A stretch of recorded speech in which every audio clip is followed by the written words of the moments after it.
ગાંધીનગરમાં આરોગ્ય મંત્રીની આગેવાનીમાં એક વિશેષ બેઠકનું આયોજન કરવામાં આવ્યું। પ્રફુલ પાનસેરિયાએ અધિકારીઓ સાથે વિશેષ બેઠકમાં મુલાકાત કરી છે।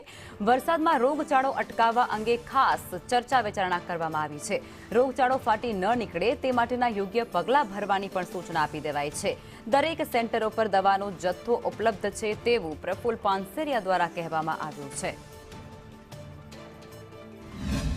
પાણીજન્ય રોગો અને ખાસ કરીને પાણી ભરાયા પછીના મચ્છરજન્ય રોગો વગેરે રોગોના નિયંત્રણ માટે તમામ પીએચસી સીએચસી સેન્ટર અને હોસ્પિટલની અંદર પૂરતી વ્યવસ્થા કરી દેવામાં આવી છે।